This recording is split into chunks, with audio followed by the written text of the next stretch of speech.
Hey guys, Moms Against Medical Bullying. So I just wanted to get into the rest of this article.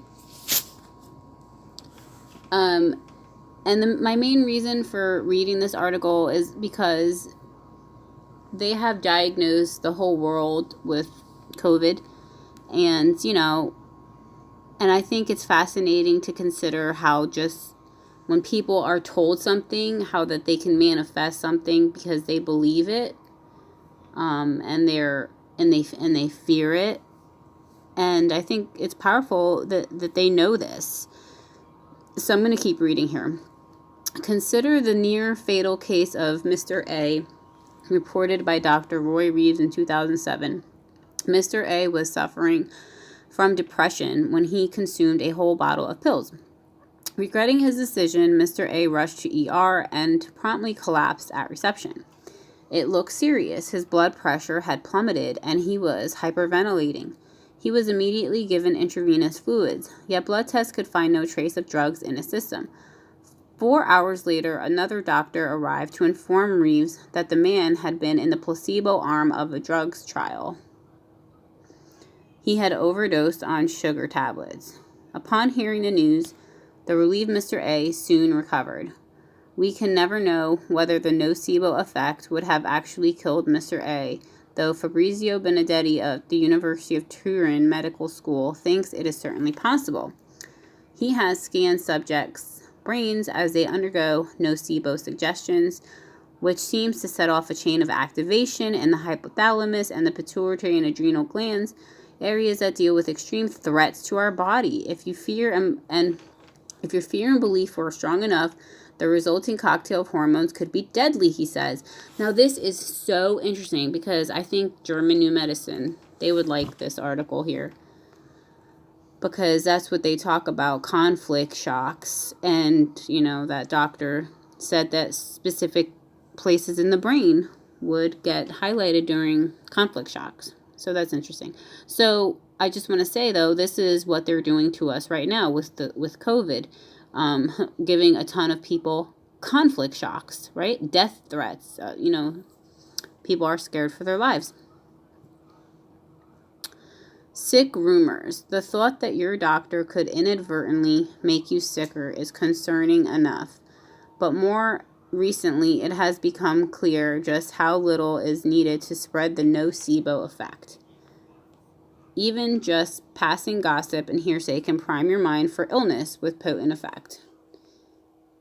That's what they're exactly doing. Oh my gosh. Last year, for instance, Benedetti offered to take more than 100 students up the Italian Alps to an altitude of 3,000 meters.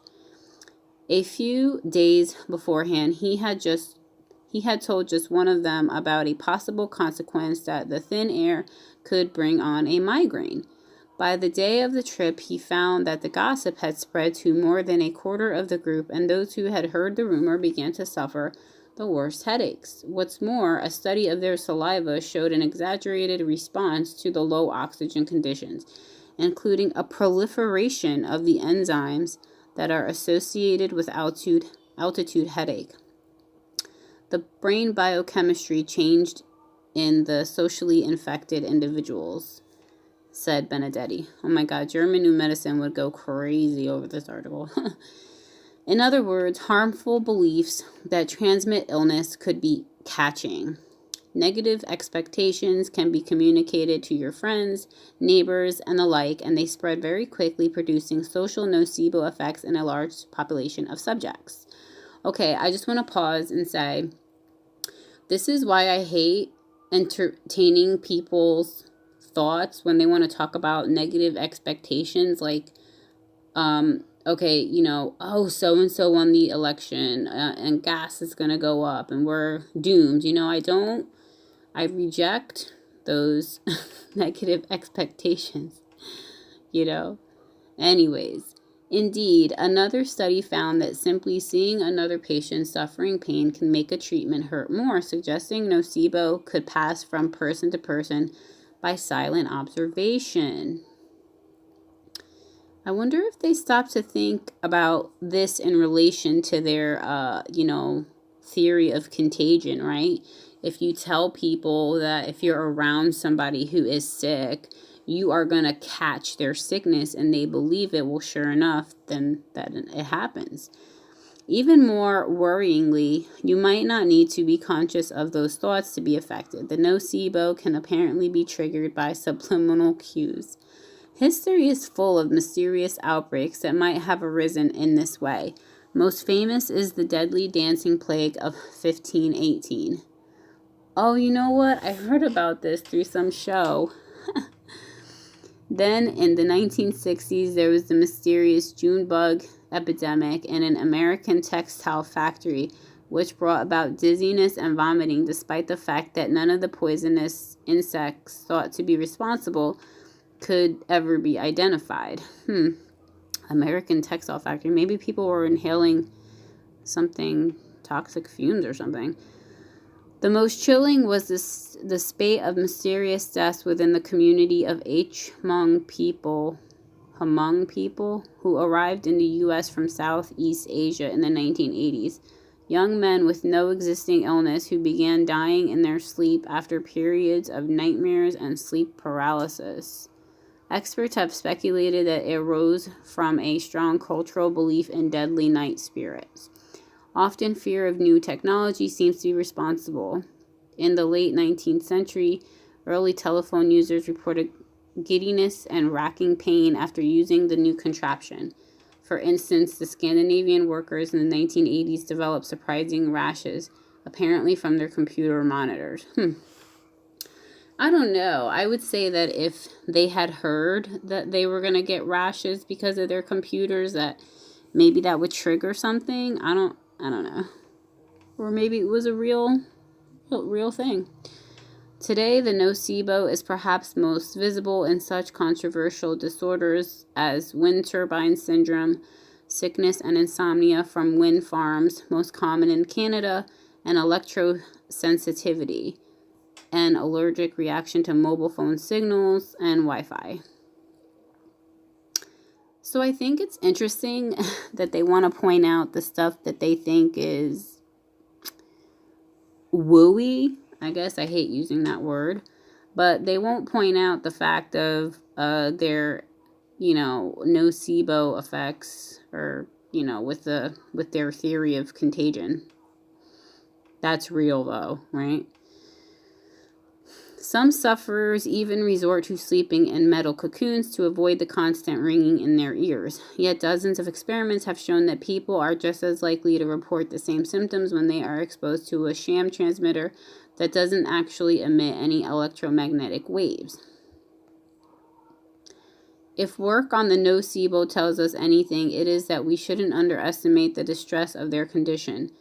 I've got no doubt in my mind people are genuinely experiencing physical symptoms, says James Rubin at King's College London. Even the former head of the WHO was affected. She banned cell phones in her office because she thought they were giving her splitting headaches. Well, what if they were giving her splitting headaches? Fears of electrosensitivity are relatively rare, but there are many other ways a nocebo belief could have taken hold of your health. Perhaps you suffer from a mysterious food intolerance. In England, 20% of people claim to be unable to stomach certain foods, yet hospital tests of actual digestion suggest that only about a tenth of that number of people have a real problem.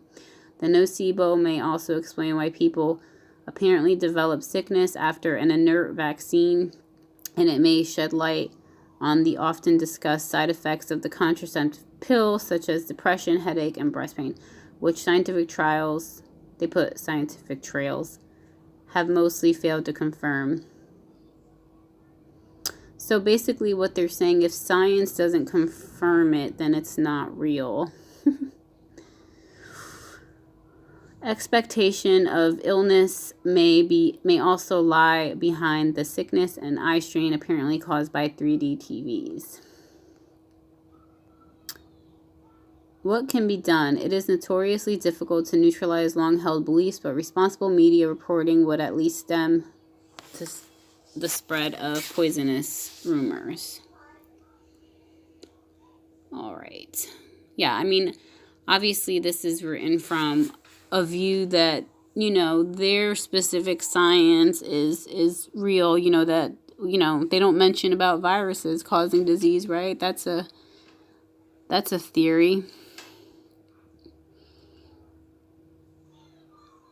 I mean, basically what they're saying is only what we say causes disease. And if we don't confirm it, then, it's a nocebo. But if we confirm it, then it's real. Like if you say you have got COVID from your grandma, then we say yes, that's real. That's not a nocebo effect. So, okay. The mind-body connect... Oh, wait, hold on a second. There was something... Okay, more positively, education itself may help sap the nocebo effect of its power. Basically, what they're saying here is education on what we believe is right. Right? Let's see. We have to make the patient understand that it's an internal fear and that we have to try to fight it. The mind-body connection, he says, is something that we can ill afford to ignore despite our amazing new medical tools. For millennia, medicine was basically placebo.